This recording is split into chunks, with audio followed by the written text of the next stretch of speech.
Selamat pagi, Amang dan Inang. Kita akan merenungkan firman Tuhan dalam kasih Tuhan. Mari kita berdoa. Terima kasih ya Tuhan untuk penyertaan-Mu. Berkatilah kami dalam perenungan di pagi hari ini. Dalam nama anak-Mu Yesus Kristus kami berdoa. Amin. Firman Tuhan diambil dari 1 Petrus 1 ayat 6-7. Bergembiralah akan hal itu, sekalipun sekarang ini kamu seketika harus berduka cita oleh berbagai-bagai pencobaan. Maksud semuanya itu ialah untuk membuktikan kemurnian imanmu yang jauh lebih tinggi nilainya daripada emas yang panah, yang diuji kemurniannya dengan api, sehingga kamu memperoleh puji-pujian dan kemuliaan dan kehormatan pada hari Yesus Kristus menyatakan dirinya. Amang dan Inang, Yesus Kristus telah memberikan kita hidup yang penuh pengharapan, sesuatu yang tidak binasa, yang tersimpan di surga.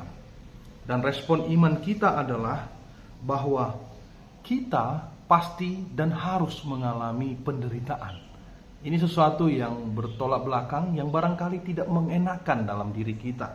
Karena mengapa saya harus menderita? Mengapa saya harus mengalami duka cita oleh karena pencobaan-pencobaan? Bukankah Yesus memberikan yang terbaik saja, yang nikmat, yang senang? Ternyata maksud dari semua itu adalah untuk memurnikan iman.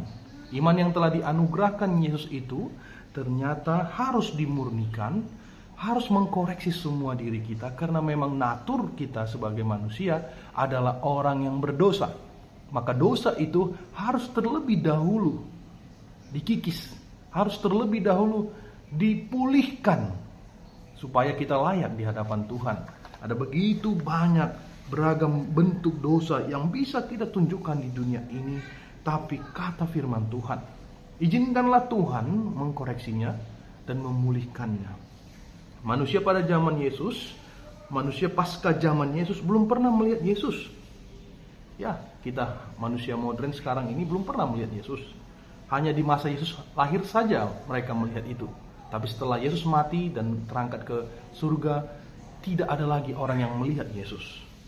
Tapi manusia yang percaya memilih untuk percaya kepada Yesus. Manusia yang memiliki iman, dia percaya meskipun dia tidak melihat. Bahkan dia tetap sukacita.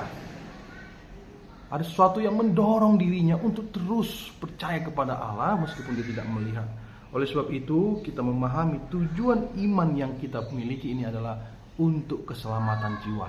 Itulah mengapa kita perlu dimurnikan, Amang dan Inang. Sebagai contoh, ada seorang ibu yang berhasil luar biasa dari bisnisnya. Dia terkenal di mana-mana, terkenal sangat dermawan dan sangat rohani. Dan itu memang banyak yang menyaksikan. Tapi Amang dan Inang sekalian, tahukah kita bahwa sesungguhnya dia punya pengalaman yang sangat pahit, sangat tertekan, sangat menderita dan penuh keputusasaan. Dia mengalami itu di dalam keheningannya, ketersembunyiannya dari orang-orang ramai. Pada saat itu dia tidak dikenal.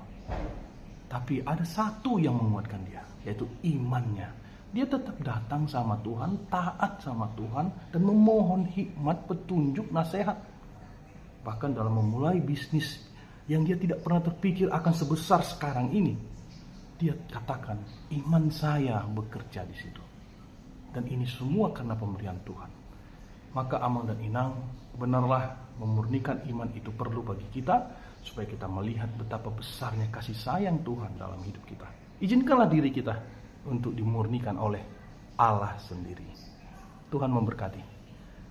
Mari kita berdoa. Terima kasih ya Tuhan untuk firman-Mu ini. Berkatilah kami. Murnikanlah kami, selidikilah kami ya Tuhan, supaya kami sungguh-sungguh menjadi anak-anak Tuhan. Di dalam nama anak-Mu Yesus Kristus kami berdoa. Amin.